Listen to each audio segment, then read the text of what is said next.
जय हिंद दोस्तों। आज की क्लास में हम कक्षा 12 भौतिकी 2 नंबर का प्रश्न कवर करेंगे अपने हाथों की मदद से। ठीक है। फ्लेमिंग के दाएं हाथ का नियम। तो फ्लेमिंग के दाएं हाथ का नियम यह कहता है, चलिए इसका परिभाषा सीखते हैं सबसे पहले। ठीक है।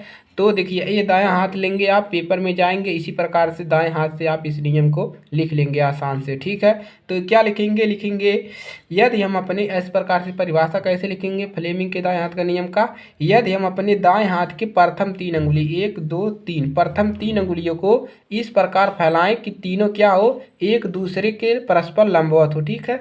यदि हम अपने दाएं हाथ के प्रथम 3 अंगुलियों को इस प्रकार फैलाएं कि तीनों एक दूसरे के लंबवत हो, उसके बाद लिखेंगे तब तर्जनी अंगुली चुंबकीय क्षेत्र की दिशा और अंगूठा जो है चालक में गति की दिशा की ओर प्रदर्शित करेगा और बीच वाली अंगुली जो होगी प्रेरित धारा की दिशा प्रदर्शित करेगी। ठीक है। तो यही है आपका फ्लेमिंग के दाएं हाथ का नियम कि यदि हम अपने दाएं हाथ के प्रथम 3 अंगुलियों को इस प्रकार फैलाएं कि तीनों एक दूसरे के लंबवत हो, तब तर्जनी अंगुली चुंबकीय क्षेत्र की दिशा, अंगूठा चालक पर लगने वाली गति की दिशा और मध्यमा अंगुली यानी बीच वाली अंगुली प्रेरित धारा की दिशा प्रदर्शित करेगी। ठीक है। परिभाषा याद रहेगा।